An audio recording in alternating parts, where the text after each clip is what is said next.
కృపా కనికరము కలిగిన దేవా, ప్రేమామయుడా, కరుణా సంపన్నుడా, దయగల మా తండ్రి, అద్భుత కార్యములు ఆశ్చర్య కార్యములు చేయు దేవా,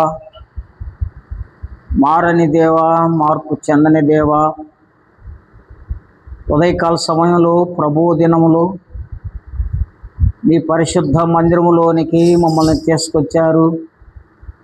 అందుకై నీకు వందనాలు స్తుతులు చెల్లిస్తున్నాం. మహాగణుడవు, మహోన్నతుడవు, పరిశుద్ధుడవు, ఆకాశ మహాకాశములు పట్ట జాలని దేవుడు, భూత వర్తమాన భవిష్యత్ కాలములలో ఏకరీతిగా ఉన్న దేవుడు, మారని దేవుడు, మార్పు చెందని దేవుడు. తరాలు మారినా, యుగాలు మారినా మారని దేవుడు అయినందుకై నీకు వందనాలు స్తుతులు చెల్లిస్తున్నాం. అలాంటి గొప్ప దేవుడు మాకు దేవుడు అయినందుకై నీకు వందనాలు. పాపములో శాపములో నివసిస్తూ శాంతి సంతోషము సమాధానము లేక సత్యమును గ్రహించలేక నీకు విరోధంగా ప్రవర్తిస్తూ నిత్య నరకాగ్నికి జోగుతున్న మా జీవితాలను నీ ప్రియకుమారుడైన యేసుక్రీస్తు వారి బలియాగము ద్వారా మమ్మల్ని సంధి చేశారు, మమ్మల్ని ప్రేమించారు. నీ దయ కనికరాన్ని బట్టి, నీ కృపను బట్టి మమ్మల్ని ఆకర్షించారు. నీ రక్తముతో కడిగారు, నీ రక్తముతో కొన్నారు, నీ ప్రజలుగా చేసుకున్నారు. నీకు మహిమార్థంగా బ్రతకాలని అనుదినం మాతో మాట్లాడుతూ నీ వాక్యముతో పోషిస్తూ భద్రపరుస్తూ కాపాడుతూ ఉన్న నీ దయా సంకల్పాన్ని బట్టి నీకు వందనాలు చెల్లిస్తున్నాం. ఈ దినం నీ మందిర ఆవరణములో నీ పిల్లలముగా నీ పరిశుద్ధ మందిరములో ఆత్మతో సత్యముతో ఆరాధించడానికి మీరు మమ్మల్ని తీసుకొచ్చారు. అందుకై నీకు వందనాలు. గడిచిపోయిన వారమంతా నీ కృపాక్షేమములు మా వెంట ఉంచారు, మమ్మల్ని భద్రపరిచారు, ఆరోగ్యం ఇచ్చి ఆయుష్నిచ్చి కృప చూపుతూ వచ్చిన నీ మహాకృపను బట్టి నీకు వందనాలు చెల్లిస్తున్నాం. ఈ దినం నీ నామములో మేము కూడుకుంటుండగా చేరి వచ్చిన ప్రియులను బట్టి నీకు వందనాలు. ఇంకను రావలసిన వారు కూడా సకాలంలో రావడానికి సహాయం చేయండి. వాక్యం ద్వారా పాటల ద్వారా నీ నామాన్ని హెచ్చించి పూజించి గణపరచుటకు కృప చూపించమని ప్రార్థిస్తున్నాం. నీ ఆత్మ సంచారం దయచేయండి. మమ్మల్ని అందరినీ నీ ఆత్మ పూర్ణులుగా చేయండి. ఆత్మతో సత్యముతో ఆరాధించడానికి కృప చూపించమని ప్రార్థిస్తూ యేసుక్రీస్తు నామములో స్తుతించి ప్రార్థించి వేడుకొనుచున్నాము తండ్రి. ఆమేన్.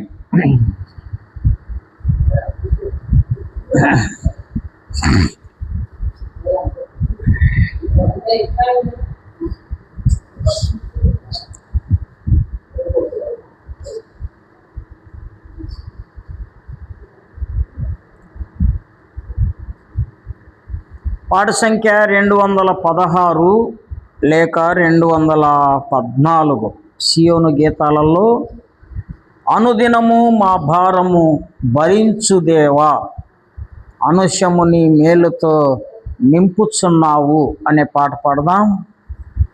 ఈ పాట మీరు ఎప్పుడు పాడలేదేమో, రెండోసారి అన్నా పాడండి. పాడడానికి ప్రయత్నం చేయండి, గమ్ముగా ఉండబాకండి. పాటలు పాడుతున్నప్పుడు ఎవరితో మాట్లాడొద్దు, మరి పాడటానికి ప్రయత్నం చేయండి. అనుదినము మా భారము భరించు దేవా, అనుషము నీ మేలతో నింపుచున్నావు, అనుషము నీ మేలతో నింపుచున్నావు. అనుదినము మా భారము భరించు దేవా, అనుశము నీ మేలతో నింపుతున్నావు. అనుశము నీ మేలతో నింపుతున్నావు. సన్నుతించు మనిషము నా ప్రాణమా యేసుని. సన్నుతించు మనిషము నా ప్రాణమా యేసుని.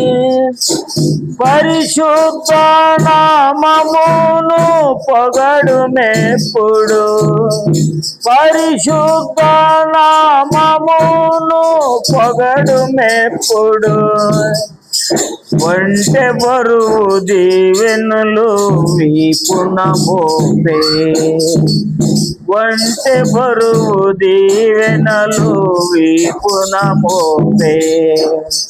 అనుదినము మా భారము భరించు దేవా. అనుశము నీ మేలతో నింపుచున్నావు. అనుశము నీ మేలతో నింపుచున్నావు. అపరాధముతో మేము చిక్కుకొని ఉండగా. అపరాధముతో మేము చిక్కుకొని ఉండగా. నీ రక్తము చే మమ్ము విమోచించితివి. నీ రక్తము చే మమ్ము విమోచించితివి. నీదు కృపా మహదైశ్వర్యంబును బట్టి. నీదు కృపా మహదైశ్వర్యంబును బట్టి. అనుదినము మా భారము భరించు దేవా. అనుశము నీ మేలతో నింపుతున్నావు.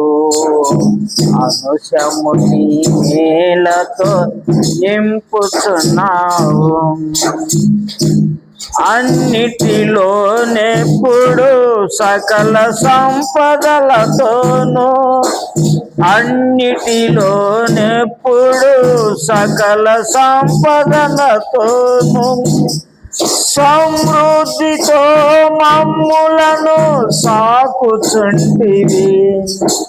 సమృద్ధితో మమ్ములను సాకుచుంటివి. కృపాక్షేమములను మాపై కుమ్మరించితివి. కృపాక్షేమములు మాపై కుమ్మరించితివి. అనుదినము మా భారము భరించు దేవా. అనుశము నీ మేలతో నింపుచున్నావు. అనుశము నీ మేలతో నింపుచున్నావు. సర్వవేళల సంతృప్తిని నేర్పినావు మాకిలా. సర్వవేళల సంతృప్తిని నేర్పినావు మాకిలా. సకలంబును చేయుటకు శక్తినిచ్చితివి. సకలంబును చేయుటకు శక్తినిచ్చితివి. బలపరచుము నిన్ను బట్టి బలుడగు దేవా. బలపరచుము నిన్ను బట్టి బలుడగు దేవా. అనుదినము మా భారము భరించు దేవా. అనుశము నీ మేలతో నింపుచున్నాము. అనుశము నీ మేలతో నింపుచున్నావు. మరొక పాట పాడుకొని దేవుని మరి గణపరుస్తాం. 398 లేక 395. చూడుము నీవు మేలుకొనుము యేసు వచ్చుచున్నాడు అనే పాట పాడతాం. 398 లేక 395. చూడుము నీవు మేలుకొనుము. చూడుము నీవు మేలుకొనుము, యేసు వచ్చుచున్నాడు. అంధకార రాజ్యమునక రాజు మహిమతో వచ్చును. అంధకార రాజ్యమునక రాజు మహిమతో వచ్చును. హృదయ ద్వారమును తెరువు, యేసు తట్టుచున్నాడు. హృదయ ద్వారమును తెరువు, యేసు వచ్చుచున్నాడు. నేడే నిన్ను పిలుచుచుండే, నేడే నిన్ను పిలుచుచుండే, ఆలస్యము చేయకుము, ఆలస్యము చేయకుము. చూడుము నీవు మేలుకొనుము, యేసు వచ్చుచున్నాడు. అంధకార రాజ్యమునక రాజు మహిమతో వచ్చును. అంధకార రాజ్యమునక రాజు మహిమతో వచ్చును. నేడే వినుము సువార్తను పొందు గొప్ప రక్షణ. నేడే వినుము సువార్తను పొందు గొప్ప రక్షణ. రాదు తరుణము లేదు మరల, రాదు తరుణము లేదు మరల, మరణము నిన్ను కొనిపోవును, మరణము నిన్ను కొనిపోవును. చూడుము నీవు మేలుకొనుము, యేసు వచ్చుచున్నాడు. అంధకార రాజ్యమునక రాజు మహిమతో వచ్చును. అంధకార రాజ్యమునక రాజు మహిమతో వచ్చును. కల్వరి శిలువపై చూడుమా జీవమైన రక్షకుని. కల్వరి శిలువపై చూడుమా జీవమైన రక్షకుని. నీవు పొందుము నిత్య జీవము, నీవు పొందుము నిత్య జీవము. లేచి పాడుము హల్లెలూయా, లేచి పాడుము హల్లెలూయా. చూడుము నీవు మేలుకొనుము, యేసు వచ్చుచున్నాడు. అంధకార రాజ్యమునక రాజు మహిమతో వచ్చును. అంధకార రాజ్యమునక రాజు మహిమతో వచ్చును.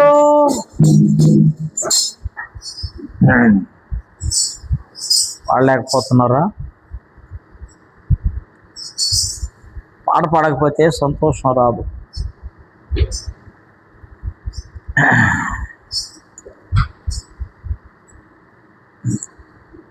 నా మనోనేత్రము తెరచి నా కఠిన హృదయమును మార్చి అనే పాట పాడదాం.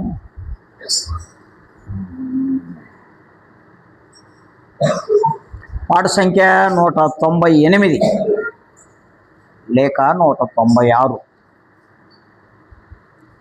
ఈ పాట పూర్తిగా పాడదాం.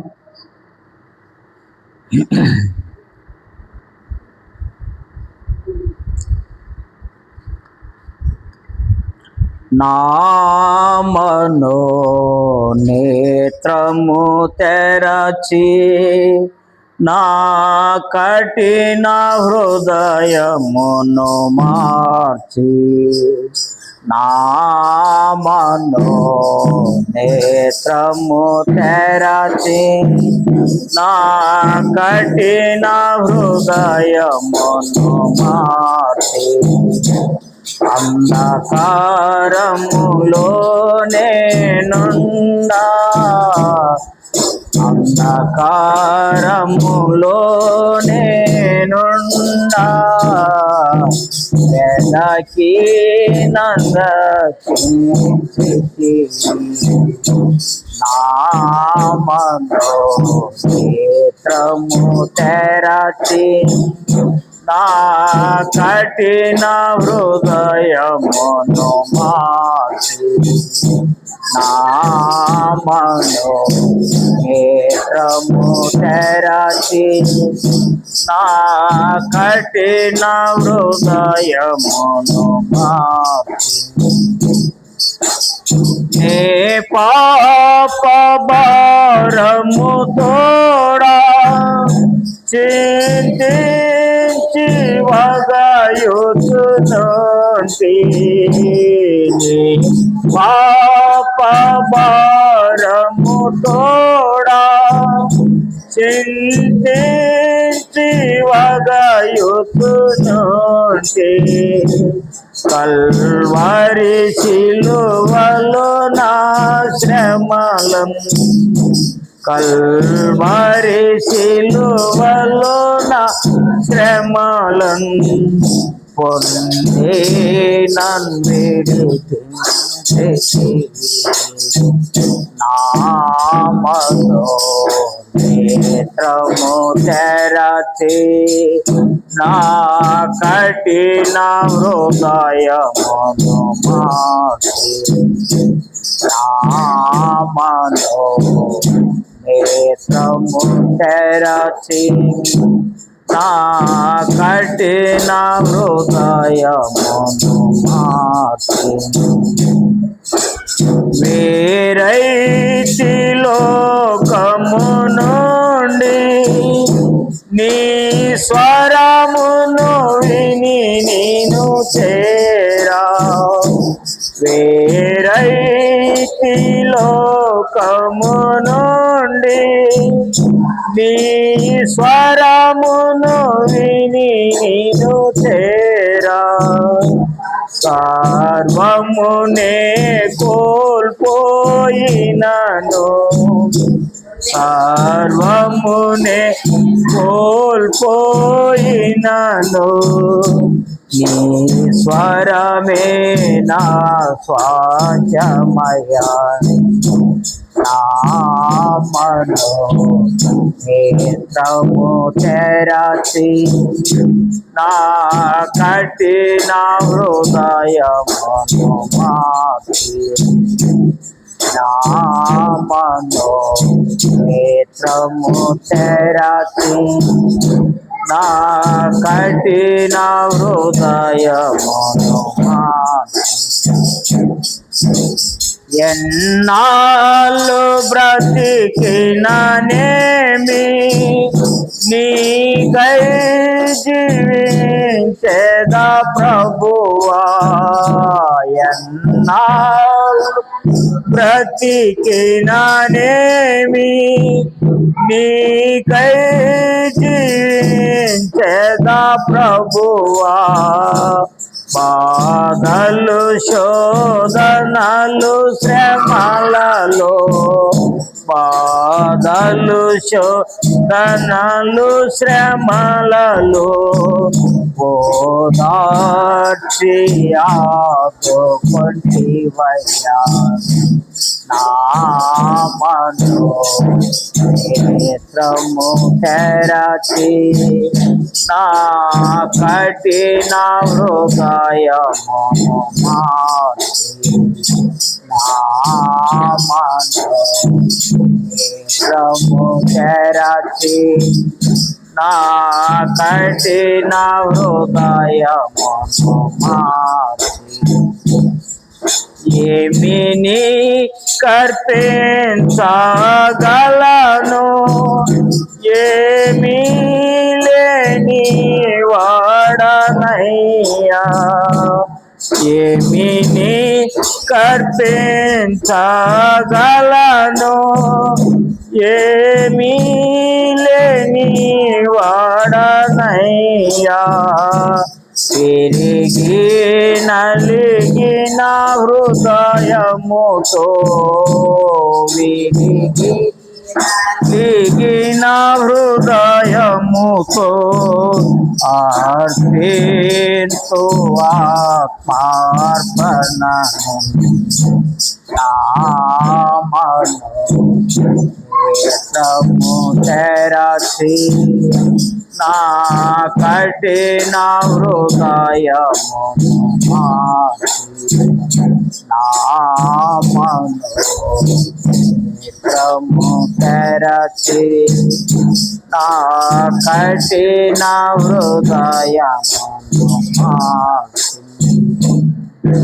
నీ సన్నిధిని నే కోరి నీ సన్నిధిలోనే మారి నీ సన్నిధినే కోరి నీ సన్నిధిలోనే మారి స్తుతి పాత్రగా ఆరాధించు స్తుతి పాత్రగా ఆరాధించు యోగ యోగ సర్వయోగము నా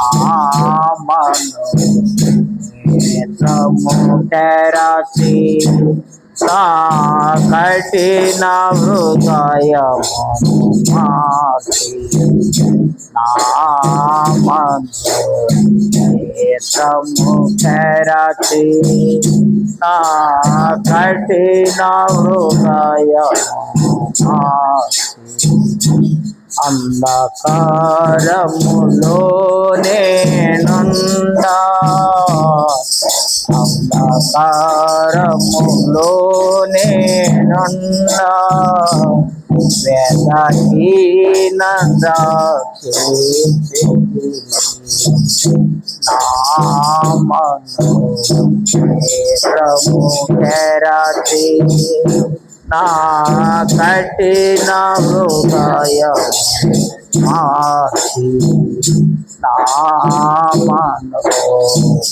మనోనేత్రము తెరచి నా కఠిన హృదయము మార్చి.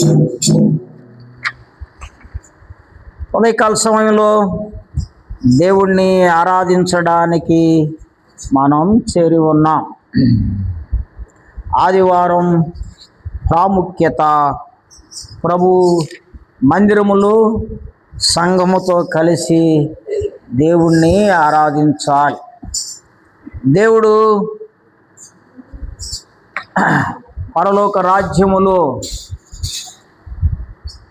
కెరూపులతో దూతలతో శరాపులతో పరిశుద్ధుడు పరిశుద్ధుడు అని గాన ప్రతిగానములతో దేవుడు ఆరాధింపబడుచుండగా ఈ భూమి మీద మానవుడు కూడా దేవుణ్ణి ఆరాధించాలని దేవుడు ఇష్టపడిన వాడై ఆయన మానవులను రక్షించి మన ఆరాధన ఆయన కోరుకుంటూ ఉంటున్నాడు. కాబట్టి మనం దేవుణ్ణి ఆరాధించడానికి చేరి ఉన్నాం. దేవుడు అన్నాడు, నన్ను ఆరాధించువారు ఆత్మతోనూ సత్యముతోనూ ఆరాధించాలి అని అన్నాడు. యోహాను సువార్త 3వ అధ్యాయం 4వ అధ్యాయం 23వ వచనములో 4:23లో, అయితే యథార్థముగా ఆరాధించువారు ఆత్మతోనూ సత్యముతోనూ తండ్రిని ఆరాధించు కాలము వచ్చుచున్నది, అది ఇప్పుడును వచ్చే ఉన్నది. తన్ను ఆరాధించువారు అట్టివారే కావలెనని తండ్రి కోరుచున్నాడు. తండ్రి కోరుచున్నాడు. తండ్రి కోరిక. ఎవరి తండ్రి? దేవుడు. దేవుడు మానవుల్ని కోరుకుంటున్నాడు.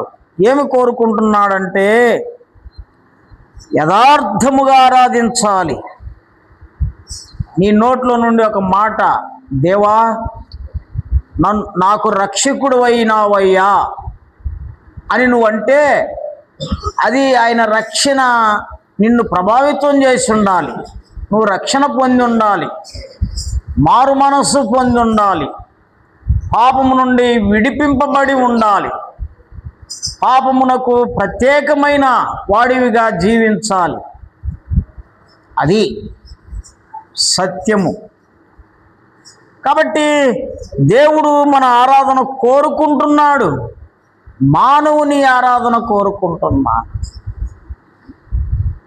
ఎంత మంచోడు మానవుడు, ఎంత మంచోడు, ఏ మంచితనం లేదు కదా. కవి రాస్తాడు కదా, పాముకు తలలో విషం ఉంటుందంట, చేలుకు కొండిలో విషం ఉంటుందంట, మానవునికి నిలువెల్ల విషం ఉంటుందంట. అరికాల నుండి నడినెత్తి వరకు నిలువెల్ల విషం. ఏంటి విషయం?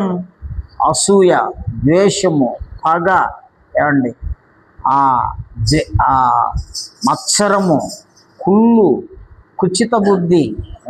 ఒకడు శుద్ధంగా ఉంటే చూడలేని పరిస్థితులు, ఒకడు అభివృద్ధి అవుతుంటే ఓర్చుకోలేని పరిస్థితులు. ఇంత భయంకరమైన పాపములో, శాపములో నివసిస్తూ ఈ పాపానికి వచ్చే జీతము మరణాన్ని అనుభవించడానికి మానవుడు సిద్ధంగా ఉన్నాడు. అయితే మానవుడు ఈ మరణాన్ని అనుభవించడము దేవునికి ఇష్టం లేక దేవుడే మానవుని కొరకు మరణించాడు, సమాధి చేయబడ్డాడు, తిరిగి లేచాడు. ఆయన సజీవుడయ్యాడు. ఆయన అన్నాడు, నేను సజీవుడును కనుక మీరును సజీవులు అవ్వాలి. సజీవులు అవ్వాలంటే యేసునందు విశ్వాసం ఉంచాలి. యేసునందు విశ్వాసం ఉంచి పరిశుద్ధులుగా, యథార్థవంతులుగా జీవించాలి. ఇది దేవుని యొక్క కోరిక. కాబట్టి ఉదయకాల సమయంలో దేవుణ్ణి ఆరాధించడానికి చేరి వచ్చిన మనమందరము దేవుని పరిశుద్ధ మందిరములో దేవుని పరిశుద్ధ లేఖనాలు విని మన జీవితాలను పరీక్షించుకొని ఇంకా ఏమైనా మనలో లోపము కనబడితే సరిచేసుకుంటూ సరిదిద్దుకుంటూ దేవుణ్ణి ఆరాధిస్తాం. కాబట్టి దేవుడు ఈ దినాలలో యేసుక్రీస్తు వారి జనాన్ని అనేక మంది అనేక విధాలుగా దేవుని వాక్యాన్ని వింటున్నారు. దూతల గురించి, జ్ఞానుల గురించి, యేసు గురించి, మరియ గురించి, ఎలిజబెత్ గురించి అనేక మంది రకరకాలైన జ్ఞానాలతో మానవులు దేవుని వాక్యాన్ని వింటూ ఉన్నారు. మంచిదే. అయితే ప్రాథమికమైన చర్య ఏంటి? ప్రాథమికంగా మానవునికి ఉండవలసిన లక్షణాలు ఏంటి? మనకు పెద్ద ఫిలాసఫీ అవసరములే, పెద్ద థియాలజీ అవసరములే. ఏమండి, ప్రాథమికంగా దేవుడు మానవుని కొరకు ఎందుకు వచ్చాడు యేసు ప్రభువారు ఈ లోకానికి అనేవి మనం గత కాలములో కొన్ని మాటలు విన్నాం అండి. గాబ్రియల్ దూత వచ్చి చెప్పింది యేసు ప్రభు పుట్టక మునుపే కదా. ఏమని చెప్పింది? మత్తయి సువార్త 1వ అధ్యాయం 21వ వచనములో యోసేపు మరియమ్మను రహస్యముగా వదలాలనుకుంటే ఆమె ఒక కుమారుని కనును తన ప్రజలను వారి పాపము నుండి ఆయనే రక్షించును గనుక ఆయనకు యేసు అను పేరు పెట్టు. ఎవరన్నారు ఈ మాట? దూత వచ్చి చెప్పింది. ఎవరి దగ్గరకు వచ్చి చెప్పింది? యోసేపు దగ్గరకు వచ్చి చెప్పేది. యేసు ప్రభు పుట్టక ముందే ఆమె ఒక కుమారుణ్ణి కంటుంది. ఆయన ఏమి చేస్తాడు? తన ప్రజలను వారి పాపముల నుండి ఆయనే రక్షించును గనుక ఆయనకు యేసు అను పేరు పెట్టు. పేరు కూడా భూమి మీద వచ్చింది కాదు, పరలోకం నుండే వచ్చింది. యేసు ప్రభుకి పేరు కూడా ఎక్కడి నుంచి వచ్చింది? ఆయన పరలోకము నుండి భూలోకానికి వచ్చాడు. పేరు కూడా పరలోకము నుండే సెలెక్ట్ చేయబడి వచ్చింది. మనం పేర్లు పెట్టుకుంటాం, రకరకాలైన పేర్లు పెట్టుకుంటాం. కొంతమంది సంతోషమ్మ అని పేరు పెట్టుకుంటాం. ఆమె జీవితం ఏమిలో ఎప్పుడు సంతోషం ఉండదు. కొంతమంది ధనలక్ష్మి అని పేరు పెట్టుకుంటారు, ఒక్క రూపాయి కూడా ఉండదు వాళ్ళ దగ్గర కదా. ఏమండి? కొంతమంది ఆరోగ్యము అని పెట్టుకుంటారు కదా, వాడు ఎప్పుడు చూసినా జబ్బులే. పేరుకు తగ్గ జీవితము ఉండదు. అయితే ఈయన యేసు అని పేరు పెట్టారు. ఈయనకేం పేరు పెట్టారు? యేసు అంటే అర్థం ఏంటి? రక్షకుడు అని అర్థం. ఏమి రక్షించడానికి వచ్చాడు? తన ప్రజలను వారి పాపము నుండి ఆయనే రక్షించును గనుక ఆయనకు యేసు అను పేరు పెట్టుదువు. ప్రియ స్నేహితులారా, ఈ మాటలు వింటున్నా నువ్వు ఎవరైనా సరే, నీ పాపములు క్షమించబడ్డాయా? క్షమించబడితేనే క్రిస్మస్. క్షమించబడకపోతే క్రిస్మస్ కాదది. యేసు క్రీస్తు భూమి మీదకు వచ్చిన ఆయన ప్రణాళిక ఫెయిల్ అయిపోయింది అని అర్థం కదా. ఒక ఇంజనీరు ఫ్యాన్ తయారు చేశాడు. ఏం చేశాడు? ఫ్యాన్ తయారు చేశాడు. ఇంజనీర్ యొక్క ఉద్దేశం ఏంటి? ఆ ఫ్యాన్ ఇటు తిరిగి కింద కూర్చున్న వాళ్ళకి ఏమి ఇవ్వాలి? గాలి ఇవ్వాలి. అది ఇంజనీర్ యొక్క ఉద్దేశం. ఆ ఫ్యాన్ స్విచ్ చేసినప్పుడు ఇటు తిరిగి గాలి ఆడకుండా చెమట పోసిందనుకో, ఇంజనీర్ ఉద్దేశం ఏమైంది? ఫెయిల్ అయిపోయి కదా. అలాగనే యేసుక్రీస్తు వారు తన ప్రజలను వారి పాపముల నుండి రక్షించడానికి వస్తే, యేసు ప్రభువును నమ్మి కూడా పాప క్షమాపణ పొందకుండా అలాగనే పాపములో జీవిస్తూ ఉంటే యేసు ప్రభువు వచ్చిన ప్రణాళిక ఫెయిల్ అయిపోద్ది. ఏమైపోద్ది? ఫెయిల్ అయిపోద్ది. ఆయన ఉద్దేశం ఫెయిల్ అయిపోద్ది. ఆయన ఉద్దేశం తన ప్రజలను వారి పాపముల నుండి ఆయనే రక్షించును. ఇంకొక ఆయన అడుగుదాం, యేసు ప్రభువు ఎందుకు వచ్చాడు అని ఇంకొక ఆయన అడుగుదాం. ఎవరైనా?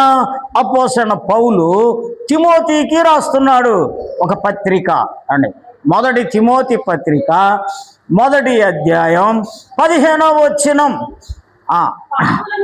పాపులను రక్షించుటకు క్రీస్తు యేసు లోకమునకు వచ్చెనను వాక్యము నమ్మదగినది, పూర్ణ అంగీకారమునకు యోగ్యమై ఉన్నదని అట్టి వారిలో నేను ప్రధానదు.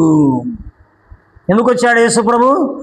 పాపులను రక్షించడానికి వచ్చాడు. మనం ఎందుకు దేవుడు నమ్ముతాం?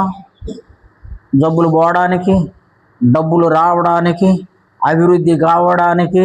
ఏమండి? యేసు ప్రభువుని నమ్మితే అన్ని ఆశీర్వాదాలే. అవునా? యేసు ప్రభువుని నమ్మితే అన్ని ఆశీర్వాదాలే. నీ అప్పులు తీరిపోతాయి, నువ్వు బిల్డింగ్ కడతావు, నువ్వు కారు కొంటావు, నీకు ఉద్యోగం వస్తుంది. ఇప్పుడు ఈ రోజుల్లో బోధ, ఈ రోజుల్లో బోధ ఎలా ఉంది? ఎక్కడ కూడా క్రొత్త నిబంధనలో ఈ సిస్టమ్ లేదు. ముందు రక్షణ, పాప క్షమాపణ, ఆ తర్వాత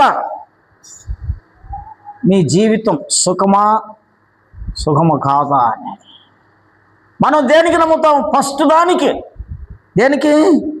అభివృద్ధికి. అభివృద్ధి వేరే, ఆశీర్వాదం వేరే. అభివృద్ధి వేరే, ఆశీర్వాదం వేరే. మత్తయి సువార్త 5వ అధ్యాయంలో యేసు ప్రభువారు కొండ మీద ప్రసంగం ప్రారంభంలోనే దుఃఖపడువారు ధన్యులు, వారు ఓదార్చబడుదురు.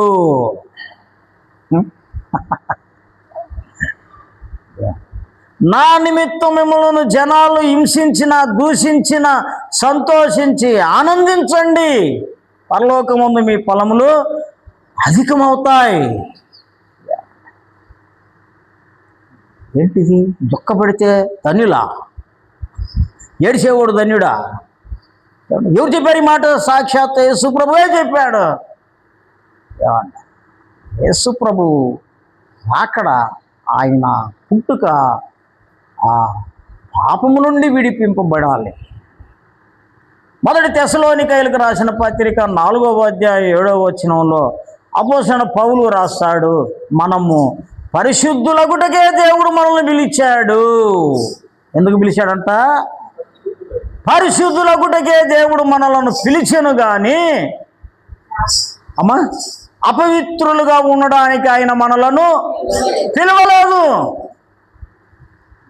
పరిశుద్ధులుగా ఉండడానికే దేవుడు మనల్ని పిలిచాడు. అంటే పాపము నుండి విడిపింపబడి పరిశుద్ధులు అవ్వాలి. అది దైవ ఉద్దేశం. పాత నిబంధనలో నిర్గమకాండంలో ఇక్కడ రాస్తాడు ఆయన, నేను పరిశుద్ధుడును కనుక మీరును పరిశుద్ధులు అవ్వండి. ఎందుకు? మీరు నా దగ్గరికి రావాలి. నేను మరణాన్ని జయించాను, తిరిగి లేచాను, పరలోకానికి ఆరోహణయ్యాను. ఒక దినం వస్తుంది, నేను తిరిగి వస్తాను. మీరందరూ నా రాజ్యంలో ఉండాలి. ఇంతకుముందు నేను పసిబాలుడుగా, ప్రేమామయుడుగా, కరుణా సంపన్నుడుగా వచ్చాను. ఈసారి వస్తాను. ఎట్లా వస్తాడంట? కొదమ సింహం వలె వస్తాడంట. కొదమ సింహాన్ని మీరు చూశారు ఎప్పుడన్నా? కొదమ సింహాన్ని అడవిలో చూస్తే దాన్ని చూస్తానే హార్ట్ స్ట్రోక్ వస్తుందంట. అంత భయంకరంగా ఉంటుందంట అది. ఈ సర్కస్లో ఈ చూసే సింహాలు ఆహారం లేక బక్క చిక్కిపోయిన సింహాలే. ఆయన ఈసారి కొదమ సింహంలే రానయ్యి ఉన్నాడు. ఆయన ప్రజలను, పరిశుద్ధులను ఆయన రాజ్యంలోనికి తీసుకెళ్తాడు. కాబట్టి ఉదయకాల సమయంలో ఆయన పుట్టుక గురించి మరొక కోణములో మనము ఆలోచిద్దాం. యేసు ప్రభువుని అడుగుదాం, యేసు ప్రభువా ఎందుకు వచ్చావు భూమి మీదకి అంటే ఆయనే చెప్తున్నాడు ఎందుకు వచ్చాడు. చూడండి, యోహాను సువార్త 18వ అధ్యాయం 38వ వచనం. యోహాను సువార్త 18వ అధ్యాయం 38వ వచనం. 38ఏనా? యేసు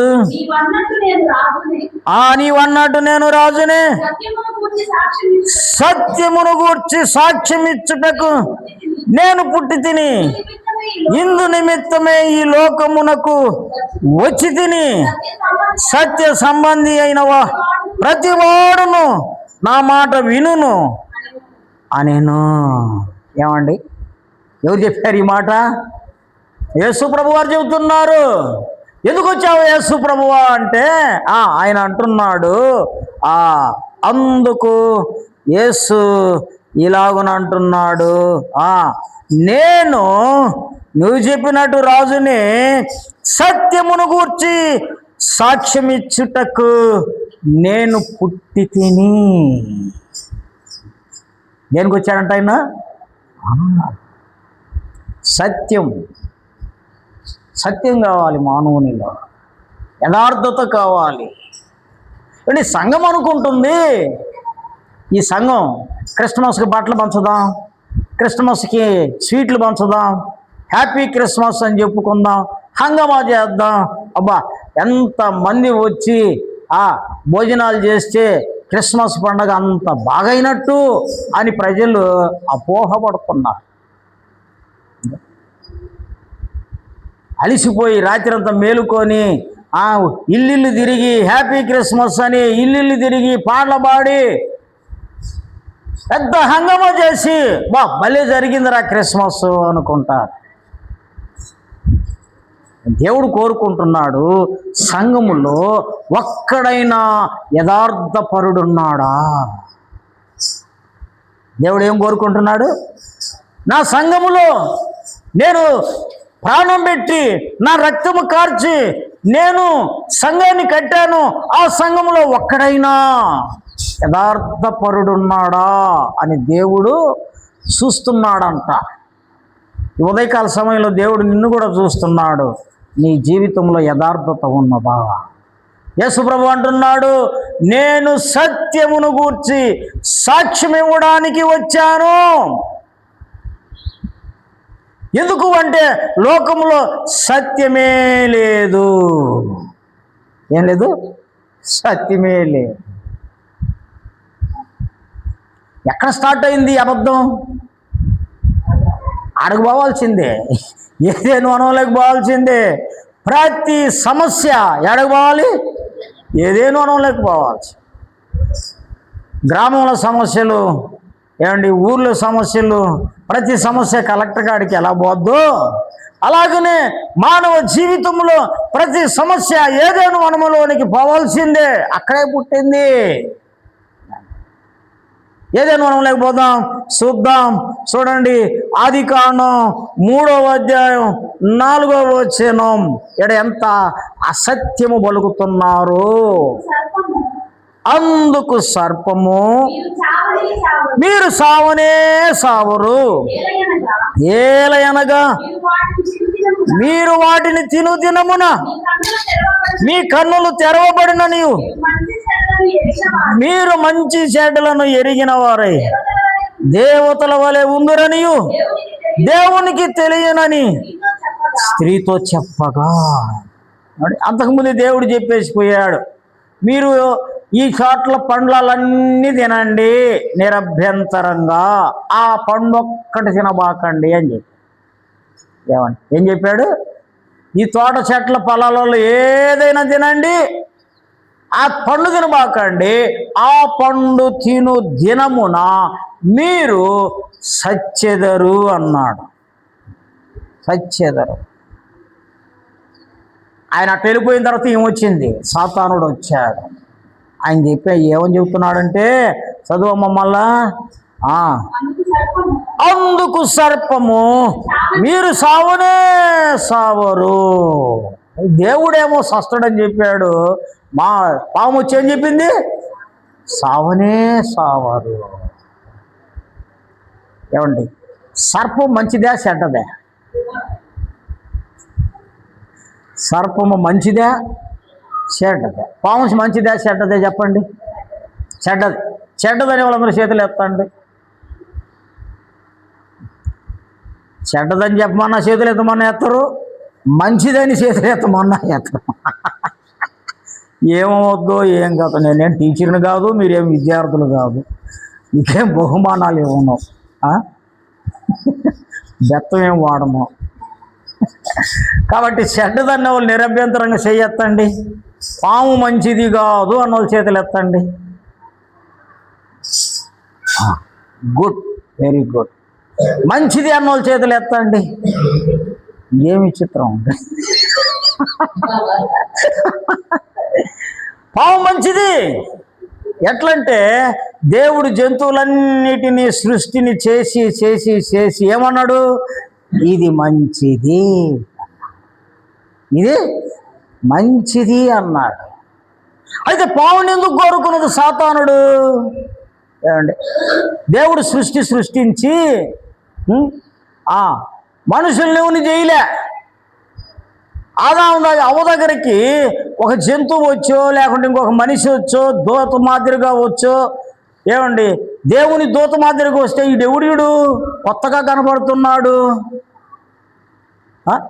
ఈడు మాట నేను వినకూడదు అని అనుకుంటుంది అవ్వ. అందుకని ప్రతిరోజు చూసే సర్పమే వచ్చింది. ప్రతిరోజు చూసే సర్పంలోనికే సాతానుడు జ్వరపడ్డాడు. వచ్చి ఏమంటుంది, ఇది నిజమా, మీరు సావనే సావరు, మీరు ఆ పండు తినమునా ఏమవుతారంట, దేవదూతల వలె ఉంటారు. పండు తింటాను ఏమైన రోజుల్లో గుడ్డలు లేకుండా ఉత్తబెత్తలయ్యారు. ఇదే దేవుని దూత స్వరూపమా? ఏమండి దేవుని దూత స్వరూపం ఇదా? అబద్ధం. ఆడ అబద్ధం ఆడుతూ ఉంది, సత్యము లేదు. సత్యము సాతానుడంట ఏమండి అబద్ధమునకు జనకుడంట, అబద్ధమునకు జనకుడు. వానిలో సత్యమే లేదు, వానిలో సత్యమే లేదు. కాబట్టి అది మొదటి నుండి అబద్ధమాడేవాడు అని బైబిల్ గ్రంథం చెబుతూ ఉంది. బైబిల్ గ్రంథం చెబుతూ ఉంది.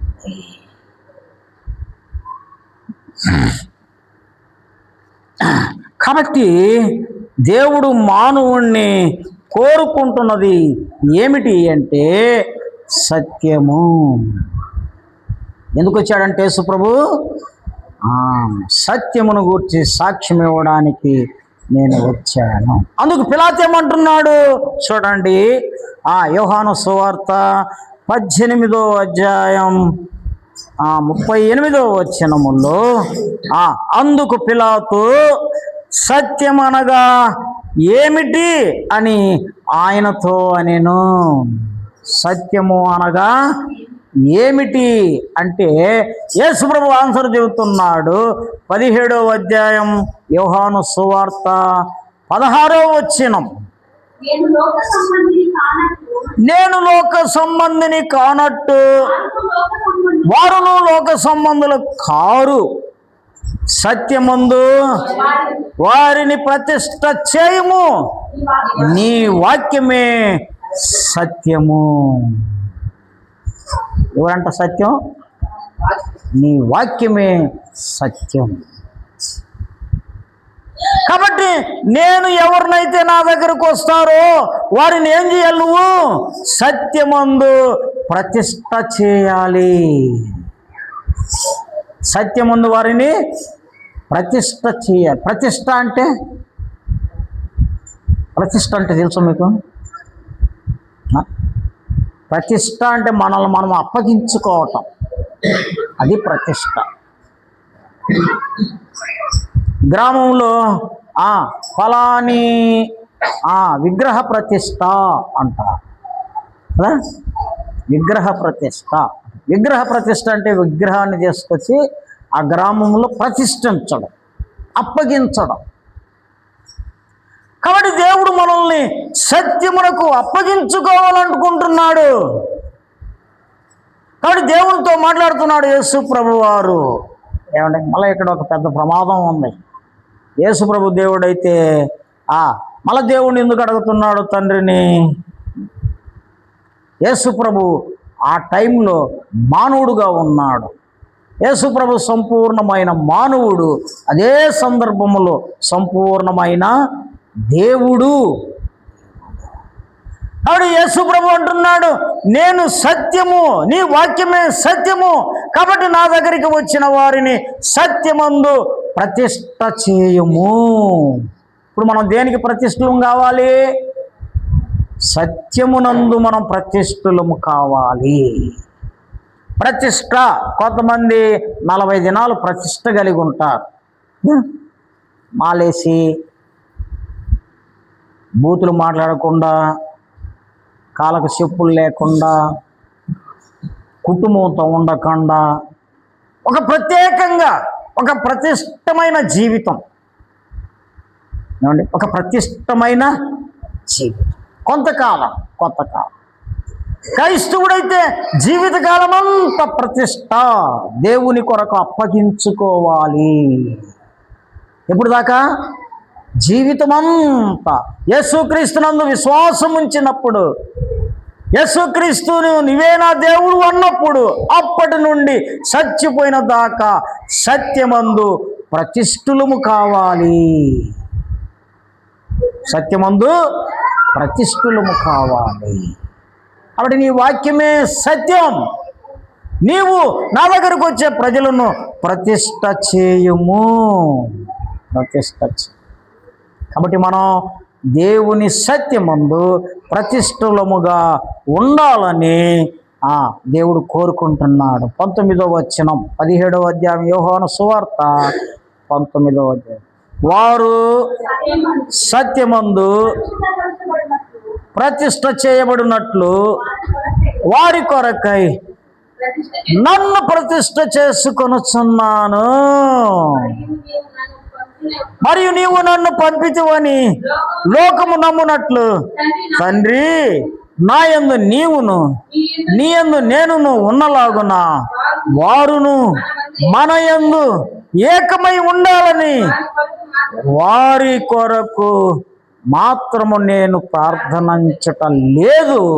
వారు వాక్యము వలన నా యందు విశ్వాసం ఉంచుదురు, ఏకమై ఉండవలనని వారి కొరకు ప్రార్థించుచున్నాను. యేసు ప్రభు ప్రార్థన వారి కొరకు నేను ప్రార్థిస్తున్నాను.